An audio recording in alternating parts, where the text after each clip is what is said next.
I want you to hit me as hard as you can.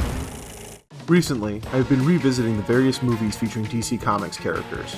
In the years before the DCEU, Warner Bros. Had only two viable franchises in Batman and Superman. While the Man of Steel has not been seen on the big screen since the days of Christopher Reeve, the long-anticipated Superman Returns brought the iconic character to a new generation, while still being very faithful to Richard Donner's original film. The resulting box office was always doomed thanks to years of failed development and poor critical reception. Still, I find Superman Returns to be one of the best superhero movies of the 2000s and one of my favorite Superman movies ever. I'm Alex Mady, and welcome to the Unpopular Opinion.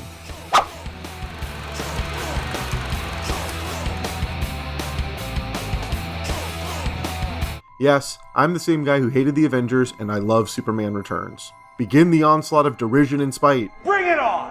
Odds are that if you're even watching this video, you either love Superman Returns or you want to see if I'm able to mount even the slightest defense of this film. Well, let's give it a shot. Superman Returns was not just the culmination of a long road to creating a new Superman movie, but the end of a journey of 19 years without fans being able to see one of the greatest comic characters on the big screen.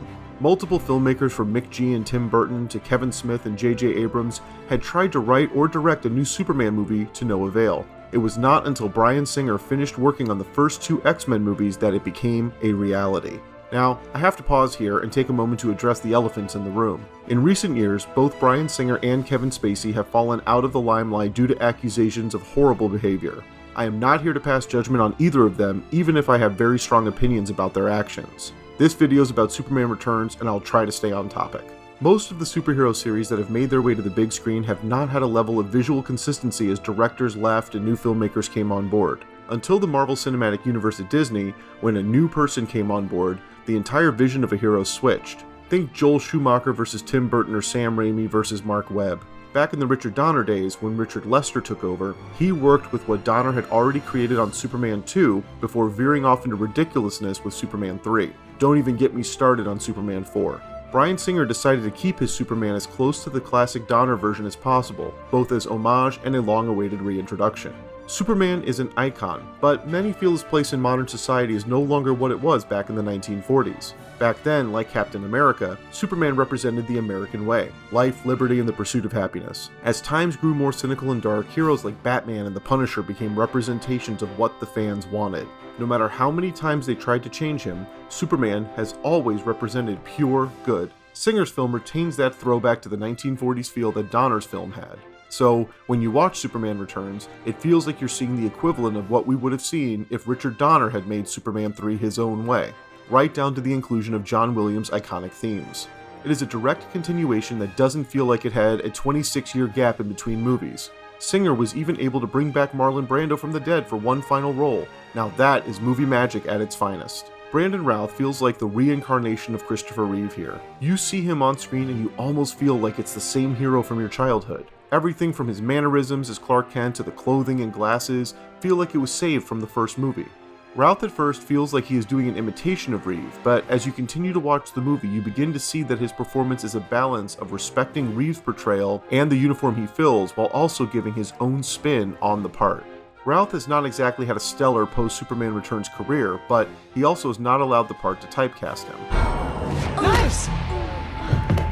What? I'm not afraid to hit a girl. Routh brought a strength to the role that should have launched him to a bigger career than he had.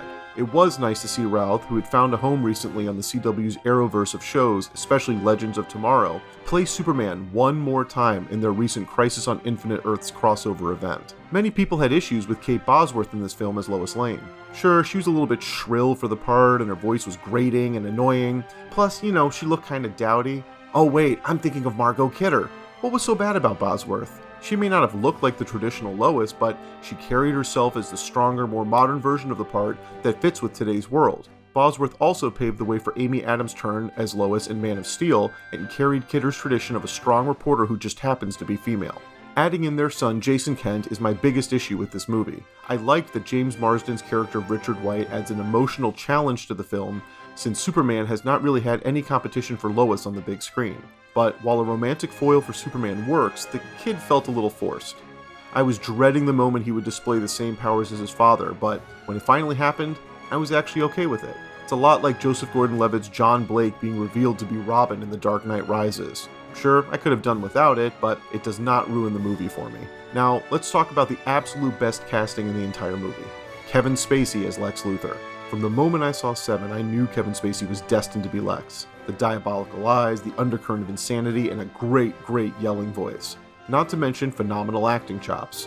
Spacey combines the best elements of Luthor from the comic books and from Gene Hackman's performances. He is funny and evil at the same time, to the point that I wanted him to reprise the role of Lex in Batman v Superman, even if it was a different continuity. Kevin Spacey was the first actor to truly embody Lex Luthor on the big screen in a live-action film that gave him the level of menace worthy of a supervillain. Unfortunately, by following the Hackman portrayal, Lex is more of a criminal than a magnate with unlimited resources. This limits what he can do in opposition of Superman. That being said, my other problem with Superman Returns is that the plan Lex concocts is not worthy of the movie. This movie gives us a fully realized world and characters and took Superman out of the campy original franchise. This means we could finally have a worthy plan for Superman to foil, and the best that Singer and his team could come up with was kryptonite-based real estate? Well, I guess that's a very Luthor-esque plan. I was just waiting for a giant robot to battle Superman to round it out. A visually worthy Superman battle would have to wait for Man of Steel. While Lex's plot may not be the most solid part of the movie, it is a minor quibble compared to what Singer does accomplish. The reintroduction of Superman via the space shuttle rescue is brilliant and showcases how breathtaking Superman looks when flying using modern special effects. Even when Supes battles criminals, namely in the rooftop shootout, we finally see what we all imagined Superman to be like. Bullets don't faze him. Heck, they don't even make him blink. Each utilization of his superpowers looks realistic and amazing on the big screen.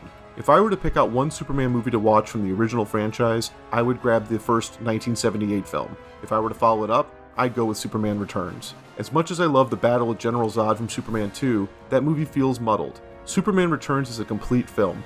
It has action, humor, and especially heart. For an alien hero, Superman is one of the most human characters in all of literature, and the filmmakers behind Superman Returns truly understood that. I would have been all for a Singer-directed sequel, but alas, we got Man of Steel. Instead, Zack Snyder's series took Superman in another direction, one I absolutely love, but the nostalgic movie fan in me will always hold a spot for this first film, and Superman Returns is the best achievement in the franchise. But hey, that's just my unpopular opinion. Tell us yours in the comments below. I'm Alex Mady with JOBLO.com.